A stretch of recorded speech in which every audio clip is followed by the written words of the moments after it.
Well, with all that being said, let's get into championship weekend. Okay. Let's go. Championship weekend. It's a big one. Well, yeah. And let's talk about these in an order where it's not really the order that the games are being played, but what I would say are the order of significance of the games being played. And the first two I have for us to talk about are the SEC championship and the Big Ten championship. So let's start with the SEC, Yes, okay? Sir. We've got Georgia and Bama set to play on Saturday, 3 o'clock Central Time, CBS, Mercedes-Benz Stadium.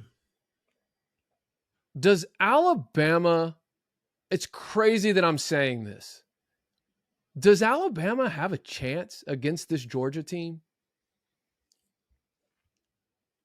I think anybody has a chance on any given Saturday, excuse me. Shout out Jamie Foxx.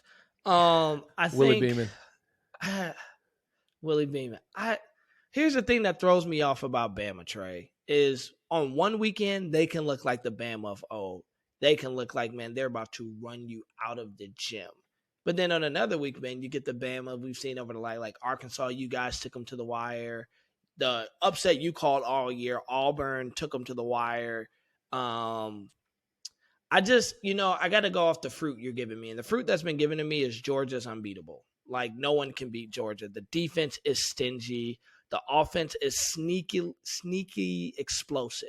I've watched Georgia enough times, like, you think you're like, oh, man, it's 7-7. And next thing you know, you look up and it's like 35-7. You're like, what happened? I turned the channel for like 10 minutes, and Georgia's off to the races.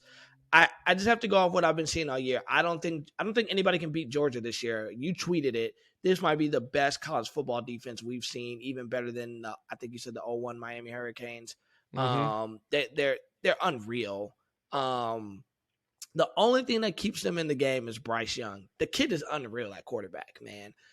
If he can make some plays, and he's shown he doesn't get flustered. He doesn't get under duress too easily. So I like Georgia in this game based upon the Georgia I've seen all year. But this is also kind of a rivalry game of some sorts because they've played each other so much. I don't see anybody beating. I don't see anybody beating Georgia. I actually want Georgia to lose because now the SEC can't sneak two teams into the playoff because if Bama wins, that's going to happen. Oh, no doubt. So I like Georgia in this matchup. Okay, so I like Georgia in this matchup as well. Obviously, Bama has a chance because they have Nick Saban and they're Bama. So here's what I've been mulling over since Saturday. I watched Alabama play pretty intently for 2 straight weeks. Okay, I watched them play against Arkansas, and I watched them in that Iron Bowl. They cannot protect Bryce Young. They couldn't protect him against Arkansas. It's just that's true. Our Arkansas kind of got cut up on the back end, and Bryce Young was able to do what you said, made plays. Same thing he did yesterday against Auburn. He made plays. But there were a lot of times where Arkansas would rush 3 and drop 8 and still got pressure. Every time they blitzed, they got pressure. Now, Bryce Young was still able to beat him at times, but they sacked him. I was going to try and pull up the stats, but they sacked him, I think, like 5 times. Arkansas did. And then Auburn, I don't know how many sacks that was, but watching the game, it felt like they were in his face all game. And so I'm going, how in the world, if this offensive line can't protect against Arkansas and Auburn, how are they going to protect against the greatest front 7 I've ever seen in college football? How? How are they going to do that? So then I start thinking, okay, what does Bama's offensive game plan have to be to give themselves a chance to win? Right. And B. Holmes, here's what I'm going to throw out there. I'm no football genius. I never claimed to be, never will claim to be. But just thinking this through, I think you ditch the RPO. Kirby Smart, to me, doesn't get enough credit for how innovative he's been at defending the RPO since that's kind of really become the new hit thing. I'm not talking about just this year. I'm talking about like several years ago when the whole RPO like craze, it became the big buzzword in all of football and every team started running it. His Georgia teams, if you go look historically, have always defended the RPO well. Now, a big part of it is because what he asks his guys to do, he recruits the guys that can do it.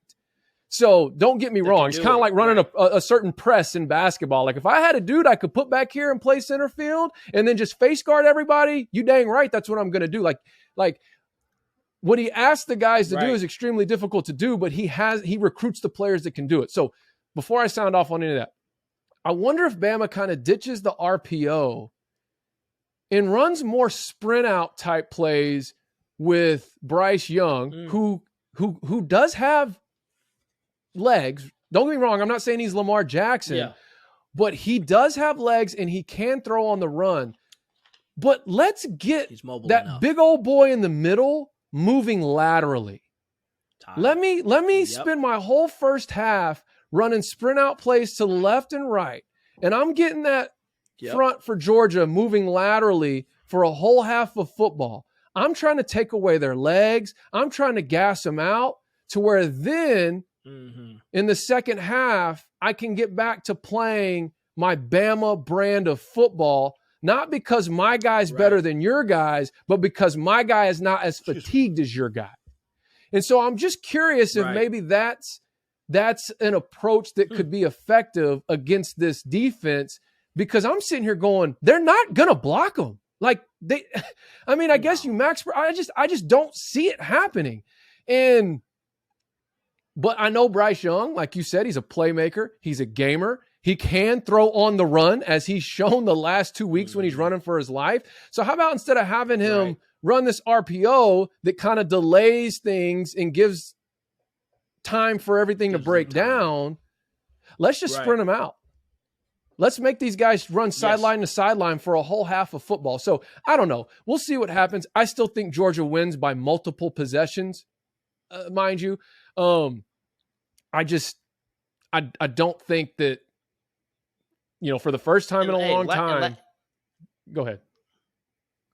No, last thing on that is we got to remember the biggest X factor for Bama. They're coached by arguably the greatest football mind in college football history, Nick Saban. If there's anybody who can once you start talking sideline to sideline, I was already thinking that in my head. If there's anybody who can scheme his team into a win, it's Nick Saban. Yes. I don't think it'll happen, but I think it's going to be a way closer game, and I think he's going to give his team a fighting chance in the end. And this is the one thing I'll say, and then we can move on. This is where this comes into an advantage. Georgia has not played a close game all year. Every game has been a blowout. Bama has played a few tight games in the end. And we have to know, when you've done it, it's all about momentum. It's all about comfortability. When you've played some tight games and you've come on the other side of those victories in those tight games, you feel a little bit more comfortable when the tight moment comes because you've done it before. So that's be my only caveat. I think Saban can scheme them into a possible win.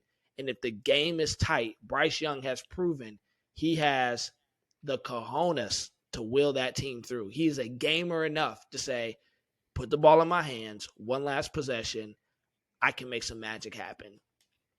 And I do think Georgia will win, but it would not shock me if they didn't. I'll just put it like that. It would not shock me. It would shock me. The guy who spent the first 10 weeks of the season screaming, "You're not beating Bama." Georgia has obviously made a strong impression on me, coming from a very objective standpoint. That defense, they're not getting near the press coverage like the media coverage I feel like they should be getting. Now, don't get me wrong. It's not like they're underrated. They're number one. Everyone agrees they're the best team in the country. The job that defense, the way that defense has played all year, they haven't given up more than 17 points in a single game. And that was one game. They gave up 17. Most of their games, it's either 0, 3, 10, 13. I mean, you rarely get more than one touchdown on that team if you even get one at all.